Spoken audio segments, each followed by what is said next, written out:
I wanted you to look at with me tonight John chapter 17 and verse 8. This had stood out so much to me in reading it, and I ended up preaching a sermon on it in a previous meeting, and I wanted to read this in John chapter 17 and verse 8. And that entire chapter is a prayer that Jesus prayed. So if you want to hear Jesus pray, go read the book of John chapter 17, because that records his prayer. And in his prayer, he says these words. He said, "For I have given unto them the words which thou gavest to me, and they have received them." Just that first portion of that verse 8, this stood out so much to me. For I have given them the words which thou hast given me. So Jesus basically said, God gave me words to function off of. And that's how he was able to fulfill his ministry, because of the words that God gave him. He acted on those words, followed those words, and he fulfilled what he was born for. And then he turns around and he tells us, he gave us the same words that God gave him. So what's that mean? Jesus wasn't given anything more than we have when it comes to the words to fulfill. So if he could fulfill what he was born for by acting on words that God gave him, then now we know that we can fulfill what we're born for by doing the same thing, acting on words that he gave us. And I think it's so, it stands out just so much to me when I read this, for I have given unto them words. How important words are. That of anything he could give us, he tells us, I give you words, because in those words contain all the power to bring those words to pass. And then he goes on, and they have received them. How important words have to be received. It's not enough that words are spoken, words are said. We have to receive the words for those words to work for us and bring benefit to our lives. You know, when the word tells us about healing, we have to receive those words. One of the things that I noticed, a phrase that stood out to me, especially right after my husband went home to be with the Lord, is there's a scripture and says that talks about how God comforts us through the scriptures.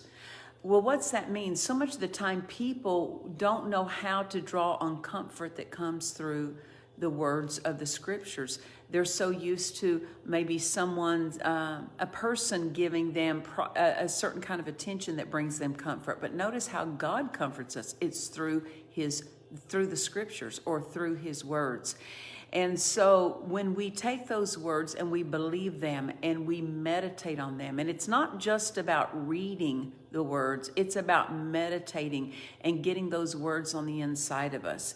And so Jesus said, for I have given them the words which you gave me, and they've received them. So think of this, words that come from heaven is one of the greatest things that heaven could give, is words. Why? Because words that come from heaven are the thoughts of God. It's how he thinks. It's how he operates. It's how he moves. And these words have to be received for them to benefit us. So the words that were enough for Jesus to fulfill for what he was born for, it's enough for us. And so much of the time people are looking for someone else to prop them up, or they're looking for someone else to pray for them, or they're looking for somebody else to do something in their behalf to help them through what they're facing. But the best thing God gave us is words, because we can go back to those words. We can draw on those words. We can lean on those words, act on those words, repeat those words, and they begin to accomplish a work, because contained in every single word that God has spoken is the power to cause or enable that word to come to pass. So then Jesus gave us everything that the Father gave him to succeed with. And so we have words. Jesus got results with words. He got miracles with words. Healings came with words. Deliverances were worked through his ministry with words. Food and supplies were multiplied with words. And so it's not just words only, it's words spoken, words believed, and words acted on. Thank God for power, but I just want you to know there's power in the words. That every time we obey words from God, we will receive. Listen to that. Every time we obey words that he has given us, we will always receive.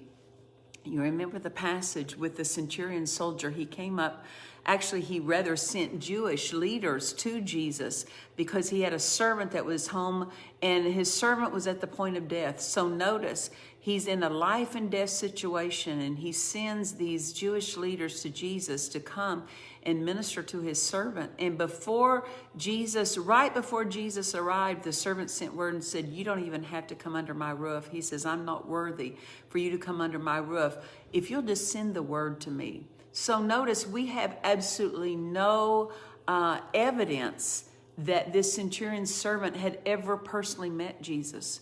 The word tells us that he had only heard reports about Jesus.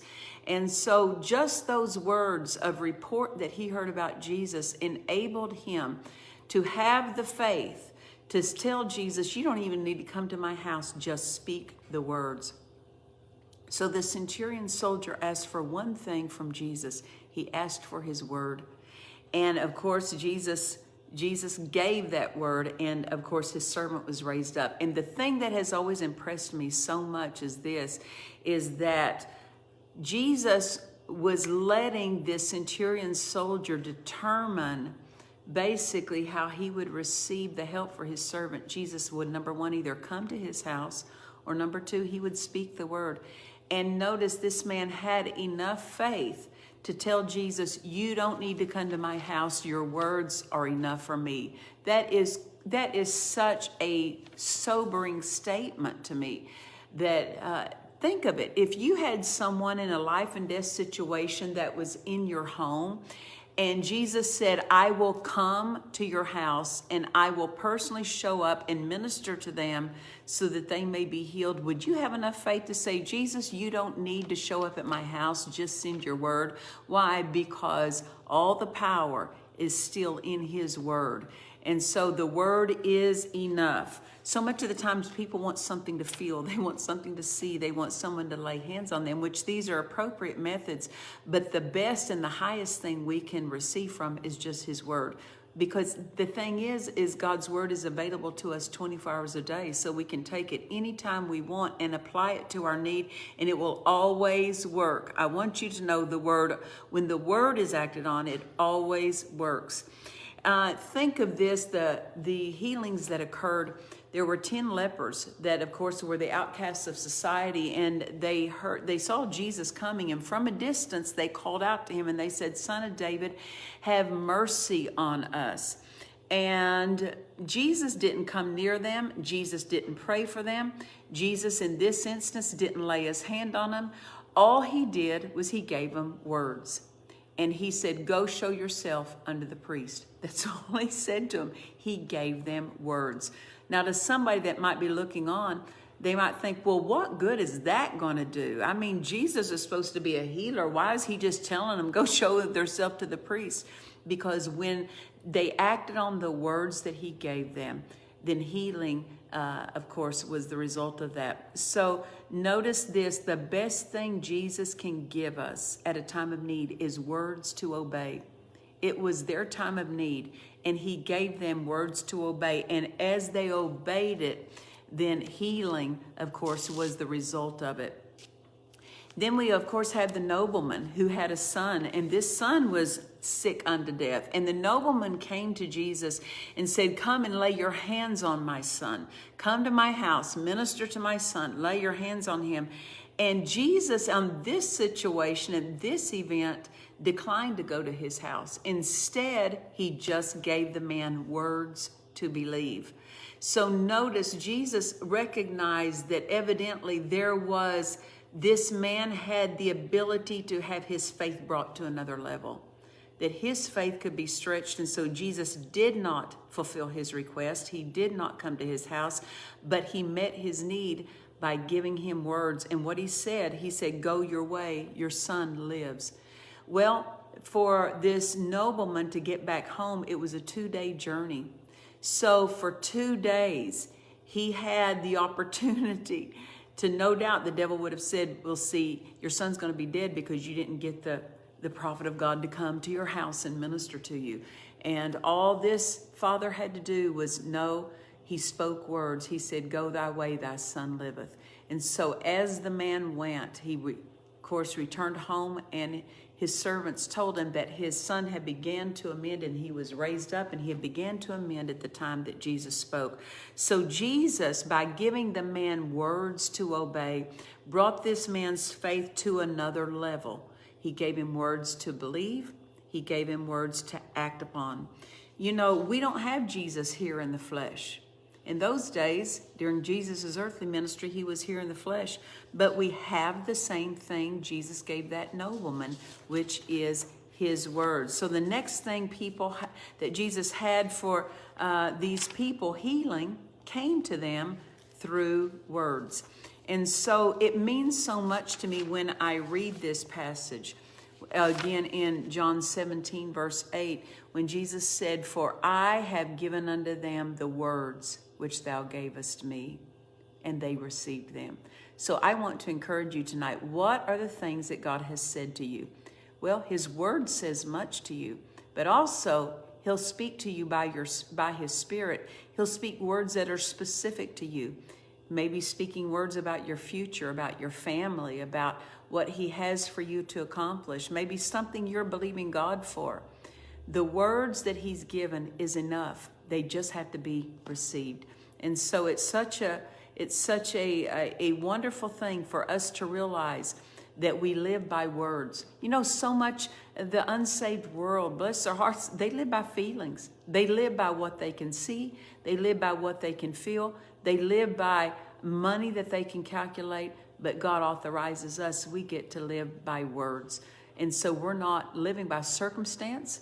We're not living by symptoms. We're not living by chance. We're living by words. And so I encourage you, take those words and speak them and hold to the words that God has spoken to you. Sometimes God has said things to us sometimes, and if I could say this, we kind of let down on our faith and we let some things drop. Well, anything that God has spoken to you, it's a living word. It didn't die. And so you can pick that back up and you can add your faith with it. And as you do, just know this, that there's enough power in the words that he gives you to fulfill that word. And so I want to encourage you to make sure you don't make light of the words that he gives you.